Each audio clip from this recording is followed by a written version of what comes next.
बेटा यहाँ पे एक ए मैट्रिक्स दिया है 2x2 मैट्रिक्स 1 0 1।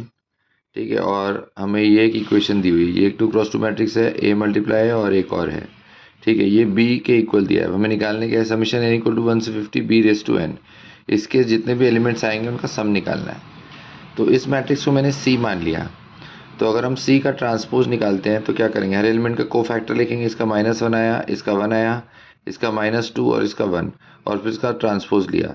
तो ऐसा करने पे ये मैट्रिक्स है। तो ये मैट्रिक्स बेटा यही वाला है, इसका मतलब ये मैट्रिक्स सी ट्रांसपोज हो गया। तो बी को हम कैसे लिख सकते हैं, सी ए सी ट्रांसपोज। अब बी की पावर एन है, मतलब सी ए सी ट्रांसपोज को एन टाइम्स मल्टीप्लाई करो। तो सी ए सी ट्रांसपोज से मल्टीप्लाई होकर लास्ट तक गया सी ए सी ट्रांसपोज।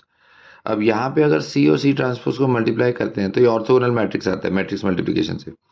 फर्स्ट रो को फर्स्ट कॉलम से किया 1 बनता है, फर्स्ट रो को सेकंड कॉलम से 0, सेकंड रो को फर्स्ट कॉलम से 0, second row with second column 1। तो आइडेंटिटी मैट्रिक्स बन गया, मतलब सी क्या हो गया बेटा, ऑर्थोगोनल मैट्रिक्स। तो जहाँ सी और सी ट्रांसपोज साथ में आया वो सब आई बनता गया। तो सी ए आई ऐसा करते जाएगा।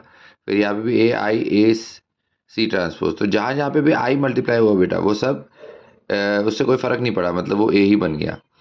अब बी की पावर एन है और हर बी में एक ए आया, मतलब ये ए की पावर एन बन जाएगा। तो सी ए की power n into C transpose हो गया। तो अगर ए स्क्वायर हम निकालते हैं तो ए मैट्रिक्स को खुद से मल्टीप्लाई करेंगे तो ये वाला मैट्रिक्स आता है 1 2/51 0 1।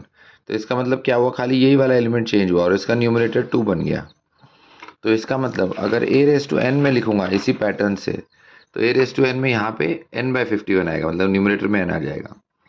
तो बी रेस टू एन को हम कैसे लिख सकते हैं, सी ए की power n into C transpose. तो मैट्रिक्स मल्टीप्लिकेशन करेंगे।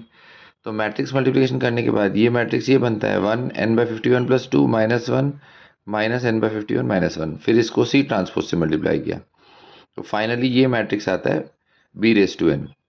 अब क्योंकि उन्होंने क्या किया, सारे एलिमेंट्स का सम बोला है, तो मैं इस मैट्रिक्स के सारे एलिमेंट्स का सम कर देता हूँ।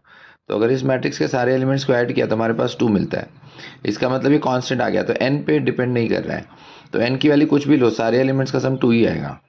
हमको निकालना क्या बेटा, 1 से 50 तक सारे एलिमेंट्स का सम। तो b की पावर 1 में भी 2 है सबके एलिमेंट्स का सम, b स्क्वायर में भी 2 है, ऐसे करके b रेस टू 50 में भी 2 है। तो 2 को ही हम 50 टाइम्स ऐड कर देंगे, मतलब फाइनल आंसर हमारे पास 100 आ जाएगा बेटा। ओके।